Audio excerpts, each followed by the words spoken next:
What's up everybody? How you guys doing today? My name is David Franco and welcome to my first ever video featuring iOS 27. This is the developer beta. I updated last night and so far I'm loving it. Now, I gotta be honest, on the surface, it looks the same. Honestly, look at this. It looks and feels the same, mainly for one reason. Check it out, Siri. I'm currently on the wish list. Come on, David, get it together. I'm currently on the wait list. So in other words, unfortunately, I don't have access to the best features quite yet, but I figured that's not gonna stop me from making a video. So I made an album specifically for today's video called iOS 27 Photo Edits. So I'm basically going to see and test the limits of these new photo editing features exclusive to iOS 27. And guys, keep in mind, a lot of these edits are primarily driven by AI, generational fill and whatever, you know, it's really, really cool stuff. So I've got 5 photos to test today. This one should be really interesting because you can see towards the top right, we have a glow, right, from a street light. However, with that said, I'm curious if we use the feature where we can pull out the frame a little bit, will this software know? Will it be smart enough to fill in a physical street light showing the glow? I am so curious about that. This one should be interesting because I'm going to use a 3D reframe feature. So basically, we can kind of spin around Puppy. Yes, that's our cat's name, Puppy. Don't ask. This is my car on the left, my Model 3. Absolutely love this car.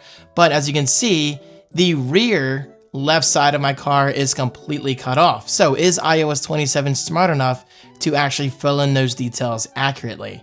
And maybe even this one on the right, the Model Y. And over here we have my cat. As you can see, his ear is unfortunately cut off on the top. So is the software smart enough to fill that in? And last but not least, what looks like a boring photo actually has quite a lot going on. My foot is cut off in the background. My hand is blurred. So when the software pulls back, will it know to not only fill in the missing details of my hand, but will it also be blurred? Because this is the foreground and this is kind of the middle ground in a way, and this is the background. So what will it do? I'm very curious. Okay, so starting out, after you update to iOS 27, you're gonna see this brand new toggle right down here under the edit called Tools. And we have Cleanup, Extend, and Reframe. Cleanup still works exactly the way I believe it does. I mean, it might be a little better, I'm not sure, but let's see if we can get rid of my mom's handbag here by kind of just scribbling it out. I'm not gonna worry about the straps too much, but I'm curious to see how well it does. Cleaning up, and wow, that actually did a really good job. That did a fantastic job. So let's just undo that. But what I'm more curious about is extend and reframe. So let's do the reframe feature. So basically, this takes a flat 2D photo, right? A 2D photo, and makes it spatial in a way. So check it out. We can actually reframe, and in theory, it should fill in the rest of the details. And look, we can actually move the subject around, which is really cool. Guys, look at that. Look at that. This is happening in real time. So, like, okay, this is terrible framing, but I'm curious to see how well it does. So reframe, and it takes about 10 to 20 seconds. Obviously, your time will vary depending on how simplistic or detailed your photos are.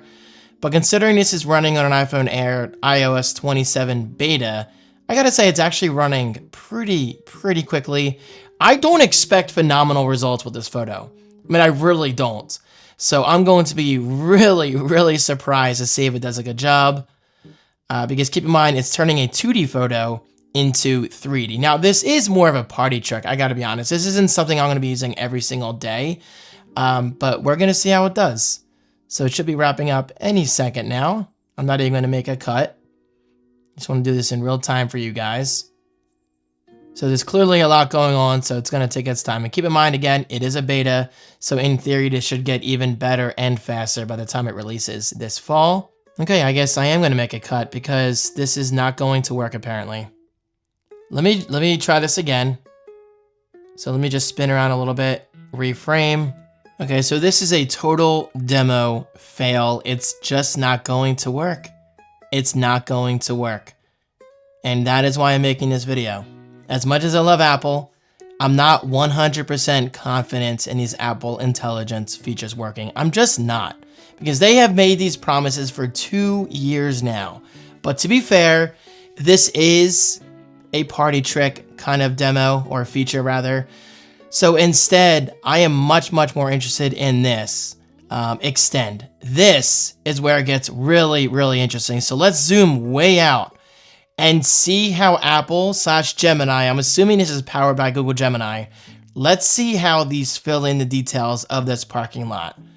And again, will it create the streetlight for us? Will it create a physical streetlight showing the glow? This I'm more excited about because this is definitely a more realistic feature and something I will continue to use on a somewhat regular basis for those tight photos. Because you'd be surprised at how much I've used this feature already in Photoshop and Gemini and stuff like that. Like it actually does a great job in Photoshop. So here we go, extending your photo. This can take a moment. I mean, at least they're honest about that. Maybe there's just something about this photo. Maybe it doesn't know what to do. Or maybe I need to quit the Photos app and try again. I swear it did not take this long off camera with a different photo. All right. Quitting that. My God, my phone got warm. And let's go back into iOS 27 photo edits. And let's try this one instead. There's our cat named Puppy. Tools.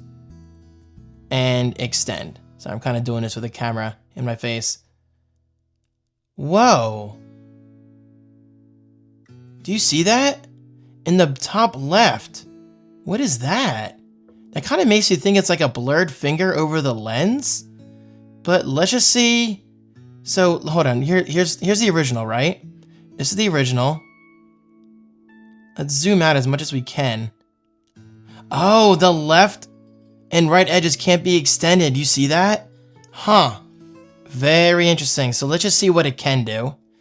And of course, when this is done, if it's done, we can actually see a before and after, which is really cool. And I'm hoping they improve the before and after, because right now, when you tap it to see the before results, it's definitely a little delayed and it doesn't feel like it should be like that. I mean, I wish I could see a real-time, demo of before and after.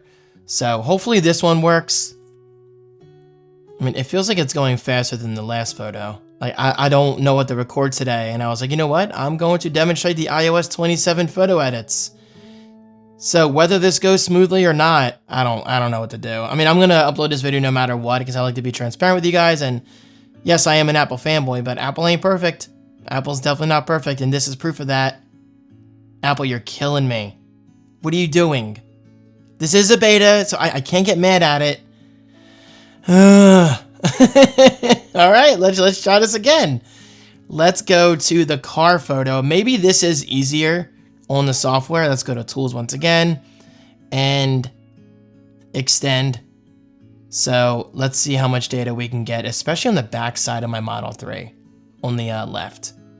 Well, this video is quickly turning into a waste of time. Guys, I'm so sorry. I swear this worked off camera. But of course, God forbid I turn the camera on and I try to make a good quality, in theory, quality video for you guys, because I want to demonstrate the power of this freaking feature, but it's not working. Thanks for watching.